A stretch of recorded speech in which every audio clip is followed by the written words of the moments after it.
I thought this one was very interesting. I've been excited to unpack this article all day.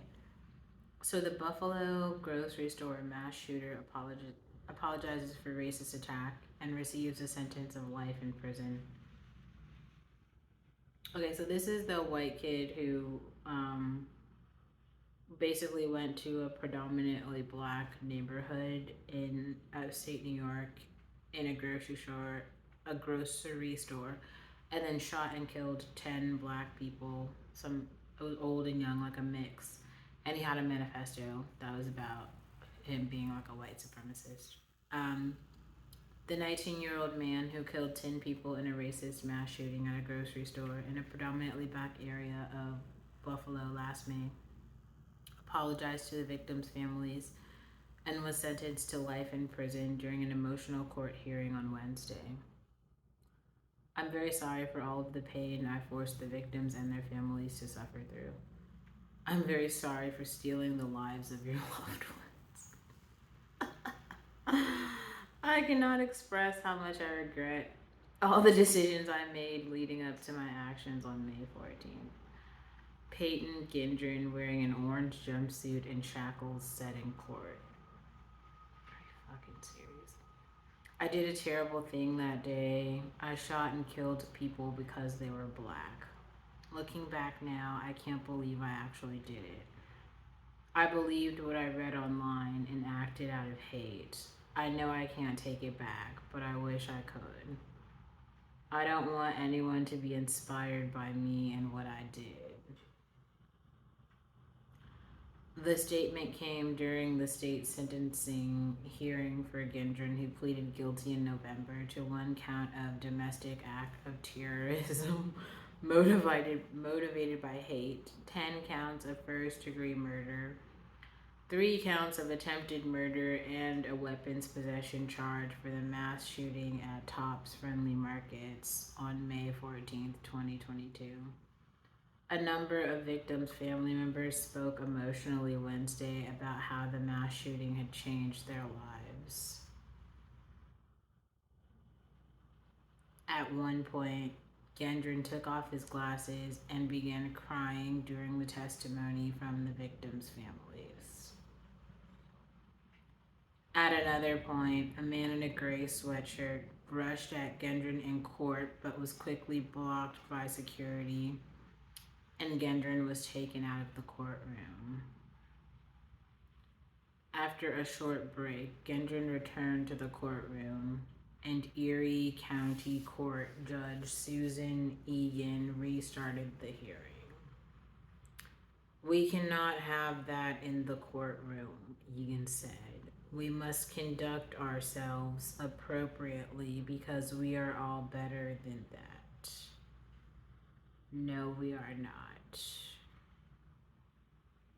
I just have to stop for a second because we have to give some context here. First of all, imagine this. Imagine that the history of your family starts with slavery. And so you escape that, right?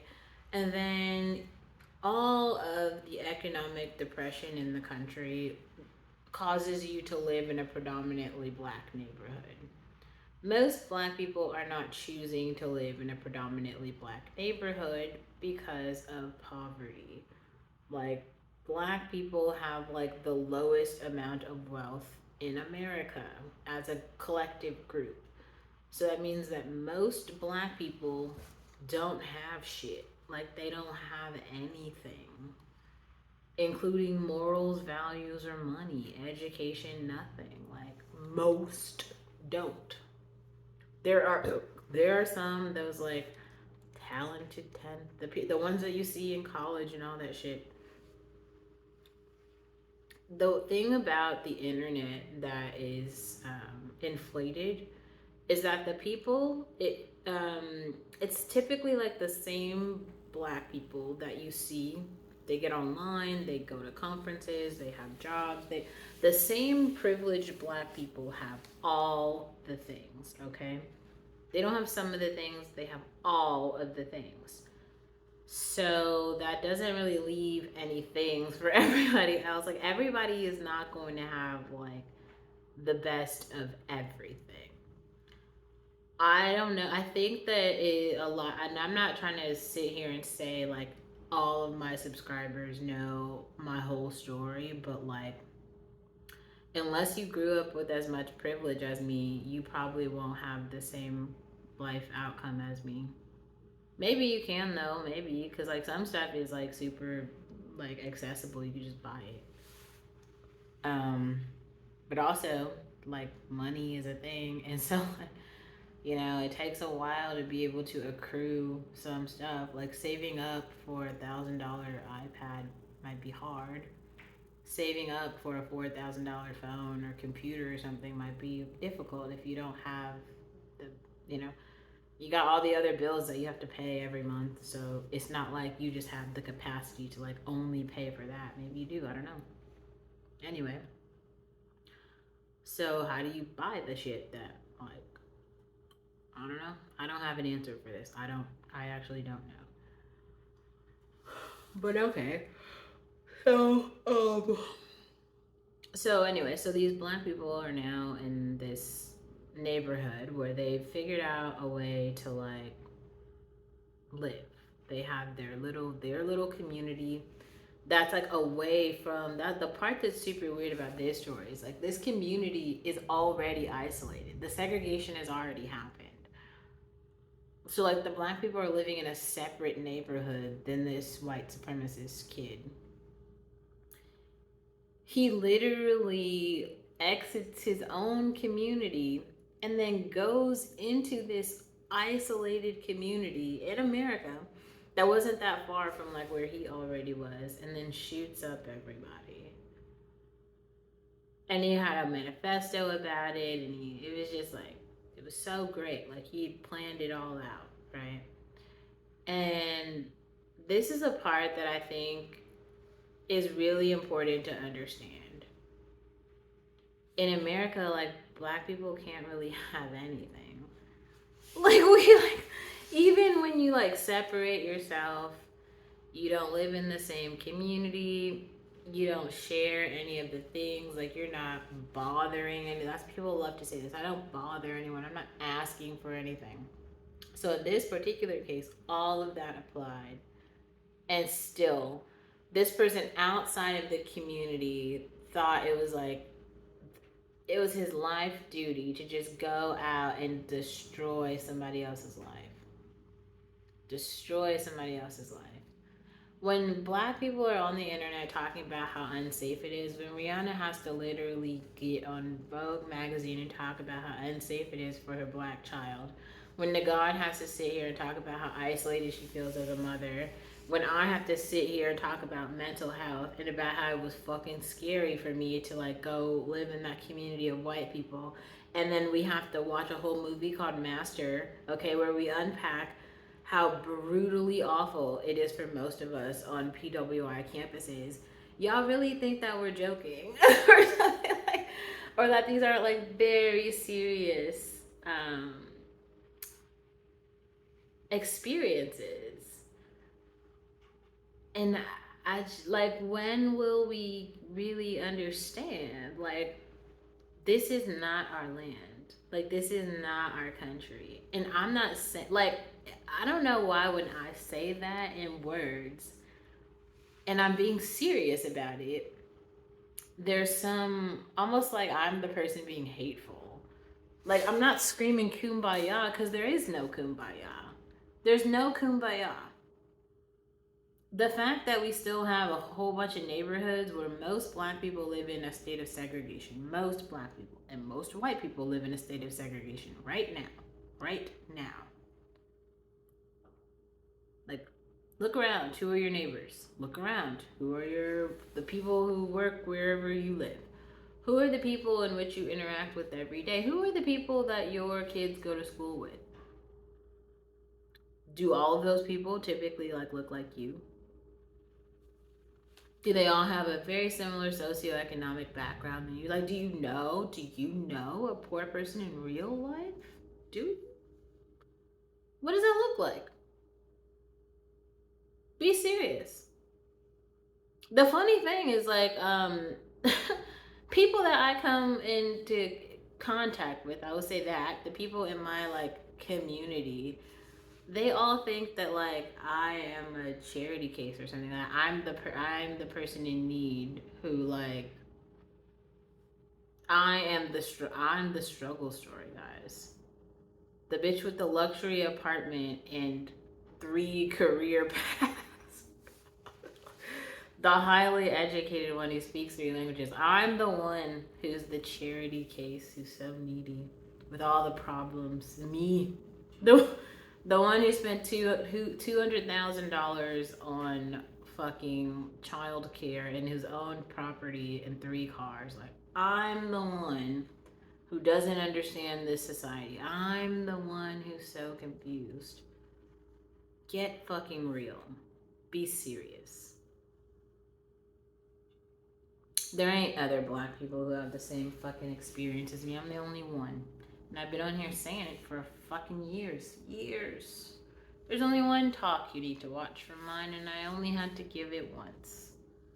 Like I said on Twitter, like I said on Instagram, this YouTube channel, and others.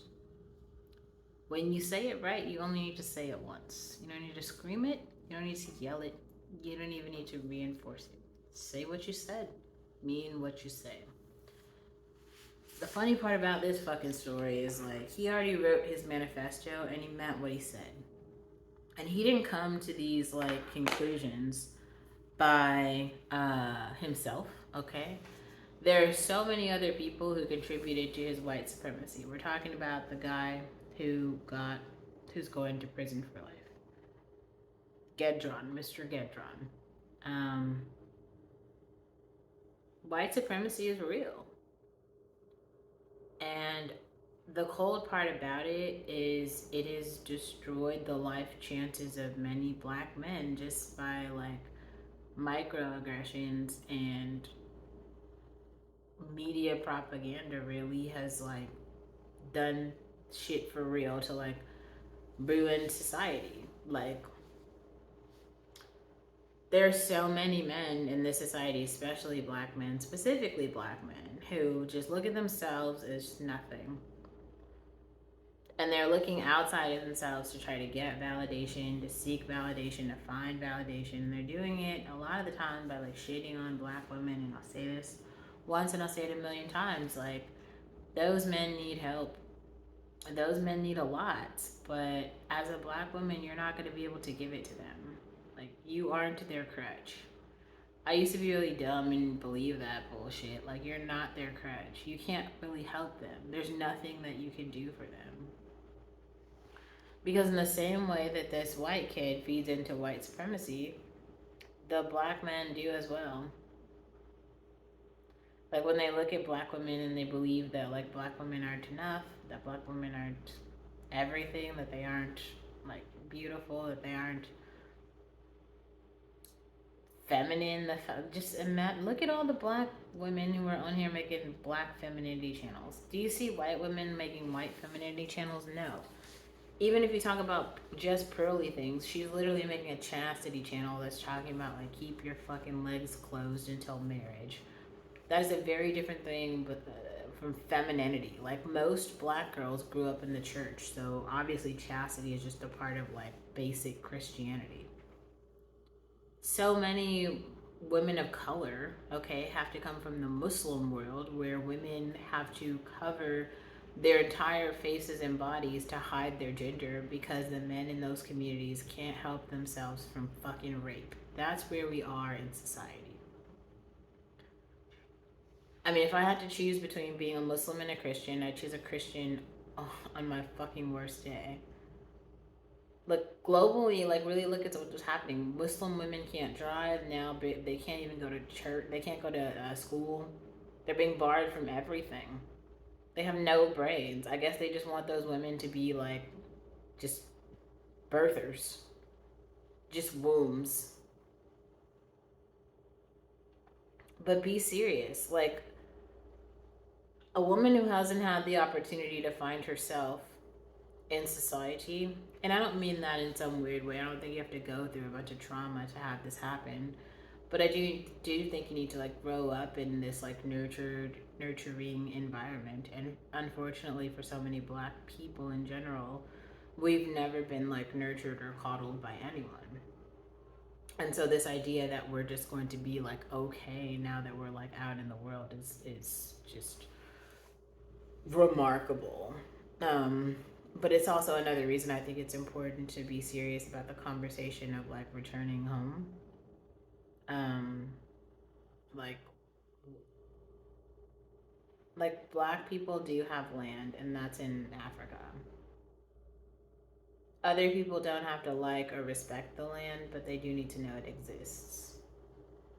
In the same way that if you talk to any white person, they can tell you an entire history and story of how their family came from Europe, their European roots, how proud they are of them. That's not a bad thing, and that also is not specifically white supremacy just because you're talking about your lineage and your heritage.